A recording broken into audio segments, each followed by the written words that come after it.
stop for a second. I want to ask you something. And I already know your brain is going to jump to an answer immediately. But before you answer, wait, because the first answer is almost never the honest one.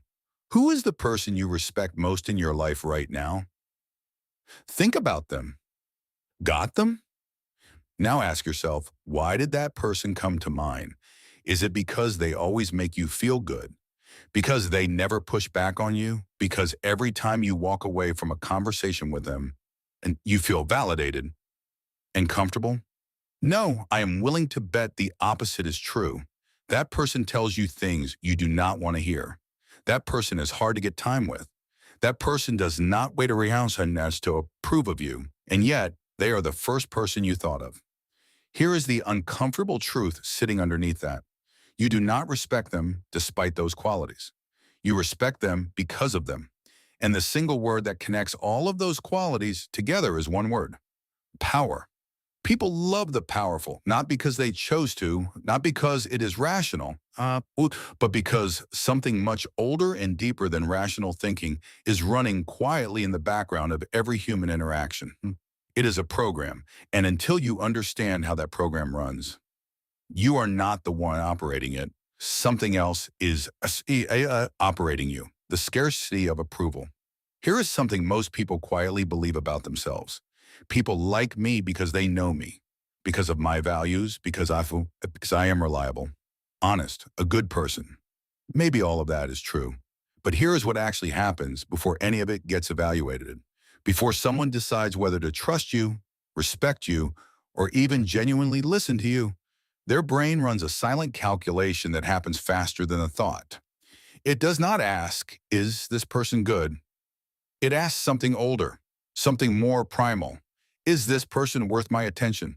And the answer to that question is not based on your resume, not your intentions, not your character references. It is based on signals. Signals your body is already broadcasting before you open your mouth.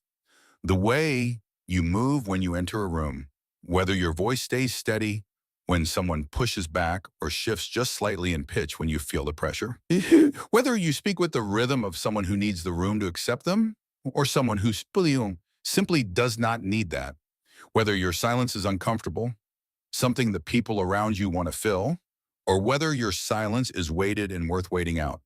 These signals are what people read first, always first. And what they are reading for is one thing: scarcity of attention, scarcity of approval, scarcity of access to this person. Here is a message why scarcity carries so much psychological weight.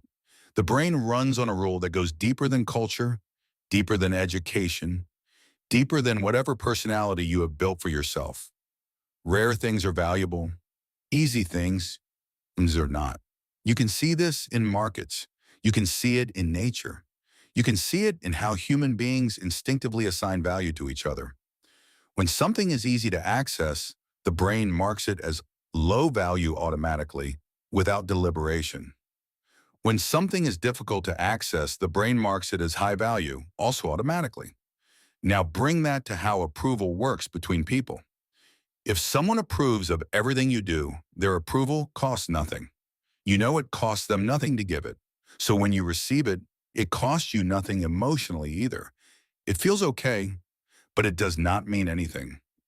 Compare that to someone who challenges you, someone who holds a standard, someone who has clearly decided that their approval only arrives when something has genuinely earned it.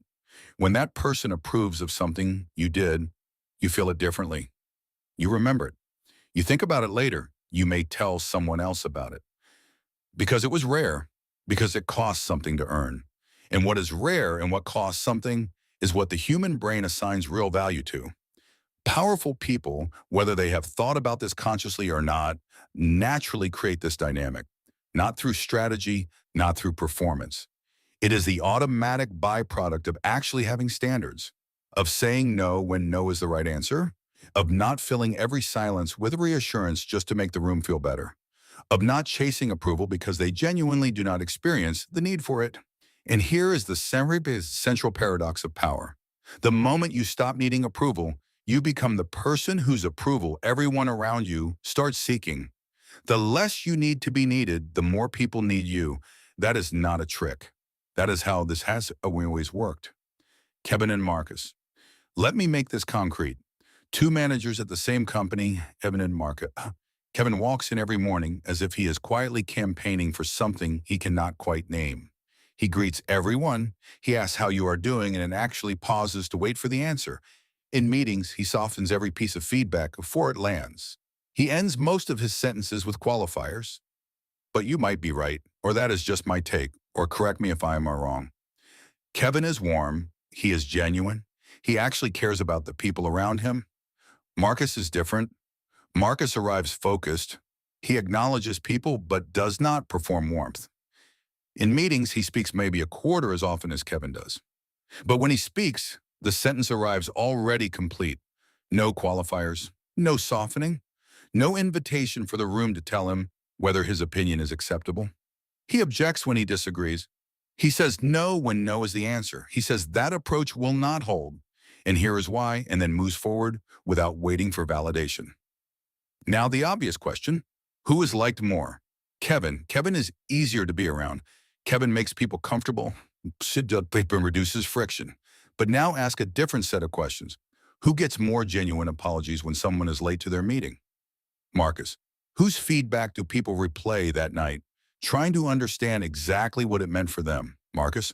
Who do people prepare for before a conversation because they know they need to show up sharper than usual? Marcus. Kevin is liked. Marcus is respected. And here's the line that changes everything. Kevin's approval feels good in the moment. Marcus's approval makes people grow. The difference is simple. Kevin's approval is everywhere. It costs nothing. It arrives without condition. And things that arrive without condition carry no psychological weight. Marcus's approval is rare. It only arrives when something real has been earned. And when it arrives, people remember it. They carry it. They reference it later as a marker of something that actually mattered. When Marcus says that was the right call, people feel it. When Kevin says the same thing, it dissolves into the background noise of everything else he approved of this week. Now zoom out from this story, because this dynamic does not live only in offices. It plays out in every relationship, every friendship, every social environment in the world. The person whose attention is scarce gets more of it directed toward them. The person who is hardest to impress becomes the one everyone most wants to impress. The person who sometimes says no makes their yes worth pursuing. Kevin's world is flat. Everyone is equally approved of, equally comfortable, and equally unremarkable to him. Marcus's world has gravity. There is a center to it. Being chosen by Marcus means something. And people at a level that sits beneath logic are drawn toward gravity, drawn toward whatever creates the organizing field in a room, drawn to orient around whatever is at the center. That center is always power. And power at its most essential form is not wealth or rank or presentation skills. It is the consistent, honest practice of having standards and actually holding them. Not performing standards, not announcing them, just having them, and not abandoning them when abandoning them would be easier. Kevin cheapened his approval by giving it without condition. Marcus protected his by making it conditional on something real. That is the whole dynamic. Everything downstream of that is just the consequence of that one difference. Why weakness repels.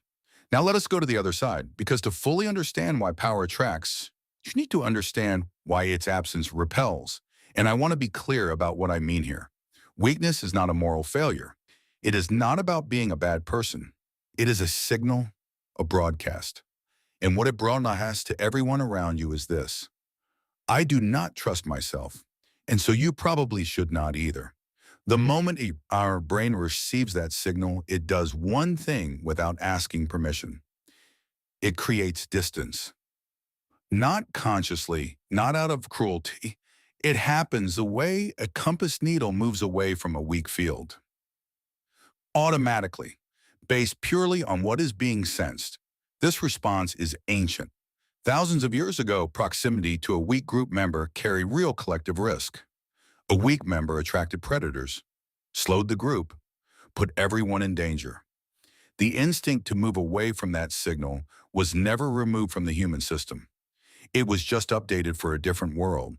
Today, the weak signal looks like this: apologizing before you have done anything wrong, expressing opinions as questions because you need the room to give you permission before you will commit to them, scanning for reactions before you finish your thought, agreeing with whoever spoke last regardless of whether you actually agree, saying yes to things because saying no feels like it could cost you something.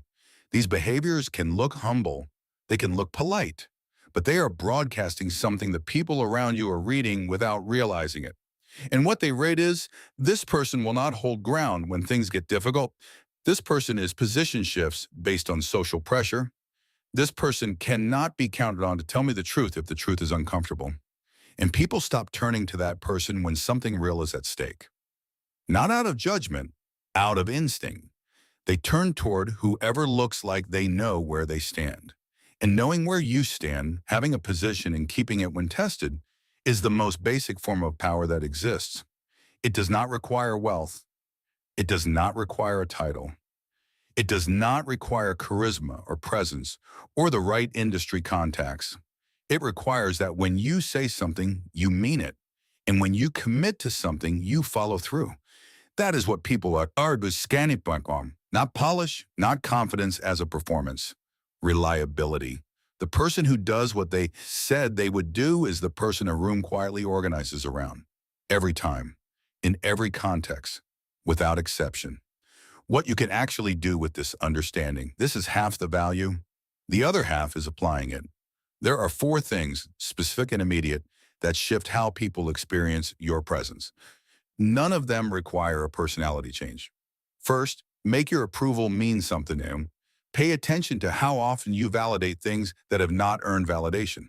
When someone presents an average idea, do you say great point because silence feels awkward? When a meeting goes badly, do you say really productive on your way out? Every time you do this, you devalue the next real thing you say. The fix is not to become harsh. The fix is to be accurate. Save the genuine approval for moments that actually earn it. Let the ordinary pass in silence. Over time, when you say that is exactly right, people will feel it differently because it will have become rare, and rare means something. Second, protect the weight of your silence. In your next meeting, notice when you speak out of discomfort rather than because you have something worth saying. Notice when you fill a silence because silence feels like failure to you. Try something different. Let it sit. Let the pause live with someone else for a moment. When you do speak, have something prepared. The person who speaks rarely but precisely is always the one the room is waiting to hear from. The person who fills every gap eventually becomes ambient noise that people stop really hearing. Third, say no once this week and hold it. Not to perform toughness, to build the muscle, because saying no is a skill, and skills weaken without use. Start small if you need to. Decline a meeting that does not require your presence. Push back on a scope that keeps expanding without explanation.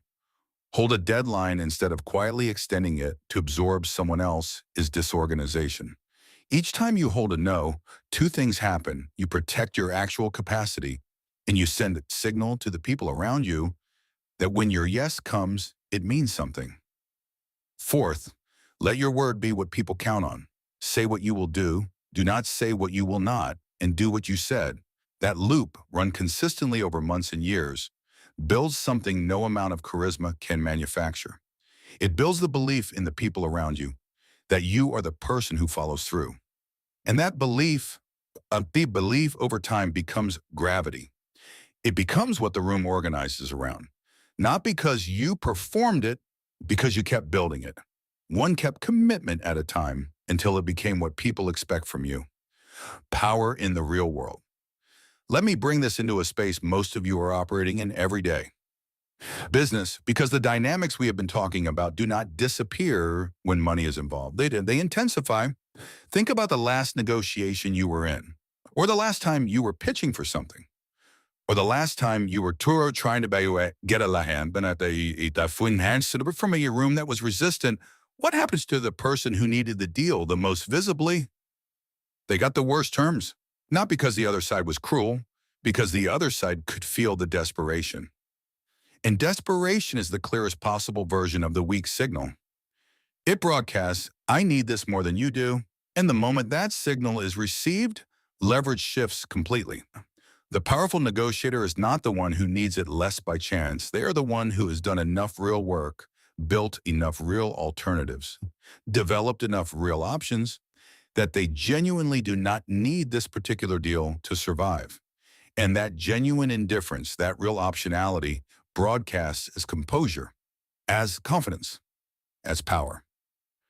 And the other side feels it, and their behavior shifts in response, often without them knowing why. Now think about leadership. The managers, the executives, the founders you have worked under who made you better.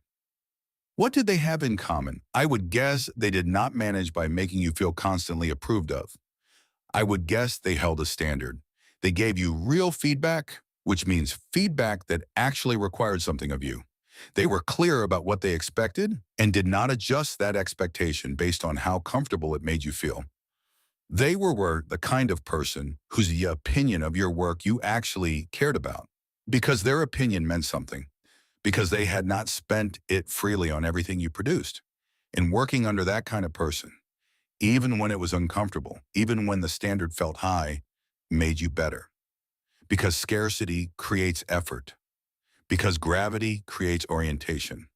Because knowing there is a real standard to meet, and that meeting and it will actually be recognized, activates something in people that easy approval never reaches.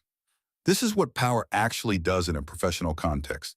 Not dominate, not control, activate. The powerful leader does not manage people by keeping them small. The powerful leader manages by creating a field in which people want to grow. Because the recognition of that leader, when it finally comes, is worth growing for. Here is the reframe I want to leave you with. Most people think of power as something you take, a position you occupy, a dominance you establish over others. But that version of power is fragile. It depends on the compliance of others. And compliance, as we discussed, ends the moment opportunity for exit appears. The power we have been talking about throughout this video, Suro, is different. It is not taken, it is built. One honest commitment at a time. One held standard at a time. One no that protects something real at a time. One moment of silence, chosen over the noise of needing to fill the room, at a time. It is built slowly, quietly, without announcement. And then one day you notice that the room orients toward you, that people wait to hear what you think, that your approval, when you give it, changes something in the person receiving it. Not because you performed power, because you practiced it every single day, in the small decisions that nobody sees, until the accumulation of those decisions became the kind of person that people feel before you say a word. That is what people love, not the performance of strength, the reality of it. And the reality of it is built the same way everything real is built. Slowly, honestly, by doing what you said you would do, one day at a time. Here is where I want to leave you. And I want you to answer this honestly, not for me, but for yourself right now in the relationships that matter to you and the professional spaces where you want real influence, super influence. Are you operating like Kevin or like Marcus? Are you distributing your approval freely, filling every silence, softening every edge, and quietly wondering why people seem to value your company, but not your direction? Or are you building something rarer, something that costs more to maintain, but creates a different kind of gravity around you? Because people do not love the powerful because they decided to.